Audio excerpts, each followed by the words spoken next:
even things out the way they've been riding. Well, the hole shot has been the big advantage for McGrath. He's led every race this year, and he led the last two wire to wire. Let's see what happens as the gate drops on the 250 championship finale here in San Diego. 20 riders awaiting the drop of the gate and the charge to turn one. Boy, the adrenaline pump is there, and the gate drops, and McGrath's got a shot. Jeremy McGrath got the traction first, jumps into the lead. Michael Craig is in second spot.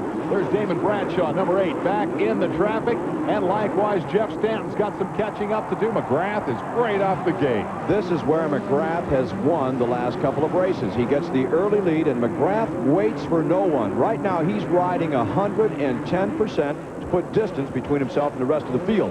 They're back. They're battling each other. Stanton and Swink banging bars, trying to get around Craig. Jeff Matasevich is tangled up in that whole mess. Meanwhile, McGrath just keeps working with a clear track. He's saying goodbye. I think the key thing that we're seeing here, though, is Jeff Stanton being very aggressive early. He doesn't want to be stuck back there in traffic. He knows what McGrath can do out front. We have accused Stanton of not being very aggressive in the first few races, but he appears to be charging right now. Now they're pulled to the rear wheel of Michael Craig. What he needs to do is charge around Michael Craig as quickly as he can, because look at the gap McGrath has already opened up. The longer Stanton stays behind Michael Craig, the further out in front McGrath will get, and that's what he can ill afford to do. But I do agree with your observation. Stanton is riding much harder this evening than we have seen him ride in the first races. Craig, number 24, is second. Stanton, number 1, is third. Riding in fourth spot is Brian Swink. Fifth is Jeff Matasevich. Out front and leading the charge is Jeremy McGrath, trying to become the first 3-time winner of the season. He is already the only man to win 2 of these Supercross championship main events. And for the record, Mike Kudrowski is in 6th spot, the lead 6, pulling away from the rest of the pack as number 21, Steve Lamson, battles back there with Larry Ward for 7th spot. The focus of the attention right now has got to be number 1, Stanton, and his efforts to get around Michael Craig, who continues to impress with the speed that he's showing this season. Check this out. First race of the year, Craig finished 20th. Next race, he was 10th, then he was 8th, then he was 6th. And what's he going to do tonight? He says maybe 2nd. If he's going to be 2nd tonight, he's going to have to hold off Jeff Stanton, the national champion in Supercross competition so far. Whoa, he got her swapping a little bit, under braking into that corner. The rear wheel stepped out, and Stanton was able to get by. And now Stanton heads toward the front, and here comes Brian Swink. Swink got a good drive on the inside. He's got the best line setting up for the next corner. He'll move to the number 2 position. Now the question, Dave, that I have in my mind, will Stanton and Swink battle each other? Because if they do, they're going to lose more time, or will they hook up in tandem and head for the front of the pack where Jeremy McGrath is? Well, that's the first time Swink was actually able to get up alongside Stanton and challenge him. He found a good line and made it work. We'll be right back. Where Jeff Stanton, the national champion, is in 2nd spot under great pressure from fellow Michigander Brian Swink. This is 2nd and 3rd place, and Swink looks to the inside, tries to get around. No, he's tangled on the top of the jump and loses a little ground to Stanton. In fact, that's going to drop him right into a battle with Michael Craig for 3rd and 4th position. So for a moment, it looked like Swink was going to be in position to make the move, and instead, he's back a spot and now racing for 3rd and 4th. We see Mike Kudrowski closing in as well. Swink's been aggressive. I'll give him that. Indeed, but this is the opportunity that Stanton has been waiting for. He's in 2nd place. He has no one to battle with. It was a time for him to really dial it in, to gas it up and go after McGrath. Instead, he's letting the pack catch up again, and here comes Brian Swink right back at him. So Stanton, while we said earlier, was riding more aggressively, I question whether or not he's riding 110% right now like McGrath is out front. He's got to chisel some time off McGrath's lead if he wants to get up there and contend. Instead, you see him looking back over his shoulder for Swink. He's looking backward instead of forward, and that typically is not going to get you to the front. Meanwhile, the Kawasaki riders, 24 and 3, Craig and Kudrowski, have their own battle going for the 4th and 5th positions. Kudrowski has not been in his usual form here this evening. He's struggled since he cased that jump in the heat race and been playing catch-up the rest of the night. And if you recall, when he cased that jump, the guy he hit was the guy in front of him right now, Michael Craig. I wonder if that runs through your mind when you're out on the track. Last time I tried to pass this guy, I crashed. Maybe I ought to be careful this time around. Well, he better get up there and do something, because Jeff Matasevich, number 12, is showing signs of reeling this battle in and making it a 6-rider confrontation. 4-second spot. Stanton has not been able to get away from them, and now Craig is there to challenge Swink, and they touch handlebars for a moment. Swink on the Suzuki holds on to the spot. Kedrowski sees an opening, says, I'm going to get up there and mix it up. This may get pretty interesting because it's a tight racetrack. There's not a lot of room to get side by side. Craig impresses me. That young man, when he got the factory ride, jumped his level, his capabilities, his level of riding, his intensity up about 3 notches. He is riding a lot better than he did 1 year ago. I guarantee a year ago he would have faded. He'd have been gone by now, but look where he is. He's hanging tough. As you point out, he has been steadily climbing the ladder in terms of finished positions in main events this year. He's made them all, and that's a step up from 1992. Part of that, of course, is just the equipment that the factory provides and, of course, the motivation. But Kedrowski, his more experienced Kawasaki teammate, pulled off the pass right there. It is Kedrowski heading for the front. He who feels that if he ever got a hole shot in one of these races, he could certainly win it. Unbelievable. You know, he holds 3 national titles, yet he has never won a Supercross main event. That's one of the great mysteries of this sport.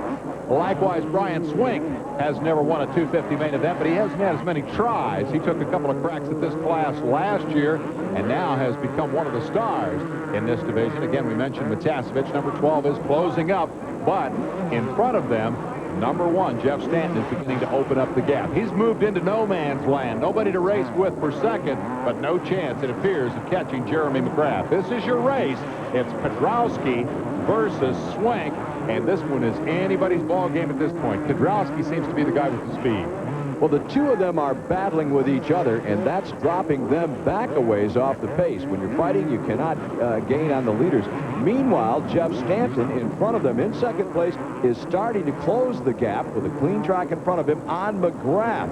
So Stanton has picked up the pace a little bit. We might see a battle for this lead before it's over. Well, if you've just joined us, Jeremy McGrath has led from the get-go. Swink bobbles. Kedrowski is by. Craig also passes. Brian Swink on the Suzuki got out of shape and clipped the hay bales, and it was a Kawasaki freight train running by on the inside. How do you figure? Last week it was Swink that was red hot, came from out of the pack to catch, push, challenge McGrath for the win, and today he's having all kinds of problems. I said earlier in the interview, it wasn't his kind of racetrack. The tight technical stuff doesn't appeal to Swink. He likes the wide open spaces, the gas it up and go kind of terrain. He ran afoul of a hay bale a moment ago, and as we take this quick break, the question is whether Stanton can catch McGrath. To understand certain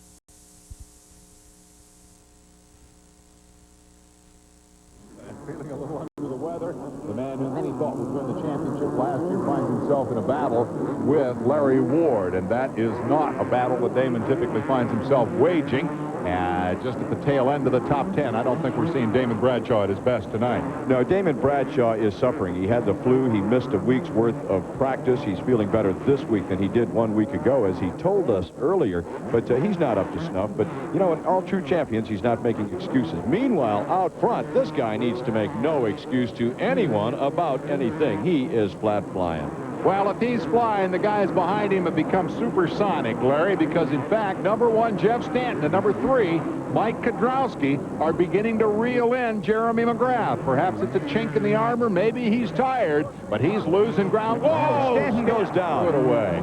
Stanton apparently upped the pace a little too much, lost the front end, it looks like. Look at this. He was on the gas just a little too much. That front end started to slide. He put his leg out trying to hold it in, but he just couldn't keep the motorcycle up. Kedrowski now moves into the number 2 position. Now, he had a rhythm going. We're going to say goodbye to Stanton, but let's see if Kedrowski can now maintain that pace, or if he needed Stanton to suck him along at that speed, because they were catching McGrath. Kedrowski's teammate, Michael Craig, holds on to 4th spot. The fall by Stanton could have been an opportunity for him. The quick recovery by the national champion kept Stanton in 3rd. So Craig is still playing catch-up. Nonetheless, 4th is a career best for him.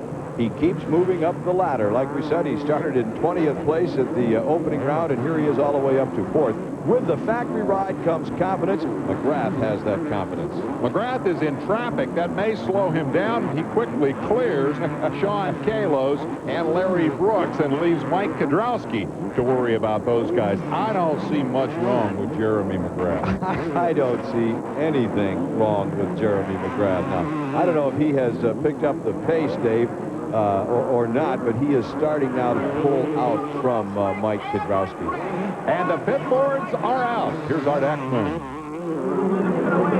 With no radios allowed, the only way that the crew chiefs and mechanics can communicate with their rider is the pit board.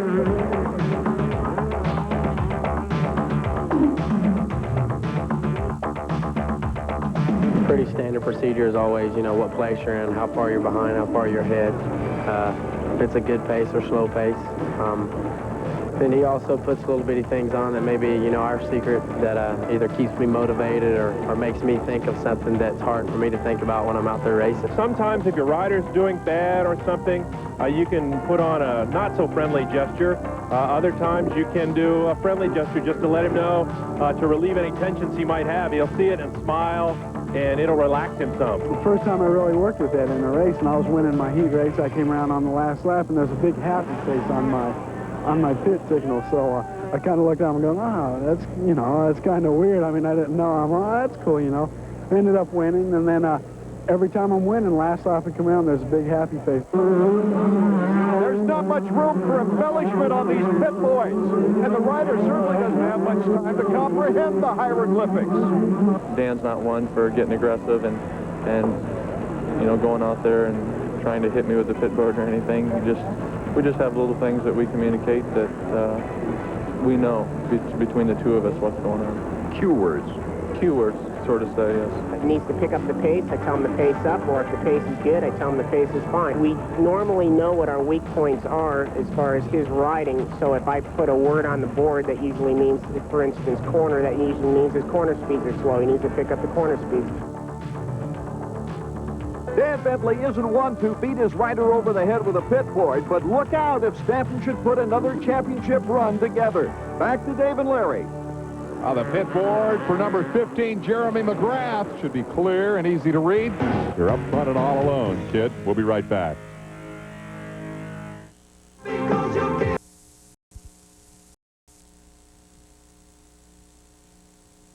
If there's any possibility that Jeremy McGrath might hand victory over, I don't think that's going to happen. McGrath is out front and on the cruise control, headed into the final lap for what will be his third straight victory. No rookie's ever done that. The record was 2 held by Damon Bradshaw. The record number of wins in a season by a rookie is 5, and that too belongs to Damon Bradshaw. And I wonder if Jeremy McGrath will not challenge that before it's over. He was 14 before he started riding motorcycles. McGrath, 21 years of age now, and it looks to me like he learned an awful lot in 7 short years. The BMX really provided him with a pretty good background. He was a bicycle motocrosser, and apparently that served him well as a training ground because McGrath is the hottest young property in Supercross. He has clearly overshadowed the veteran Jeff Stanton and last year's spectacular 9-time winner Damon Bradshaw. In 1993, Jeremy McGrath is the new star of the game. The hometown fans cheer his third consecutive victory. Everybody on their feet. Kudrowski knew he was whipped and settled for second spot, and a disappointed third.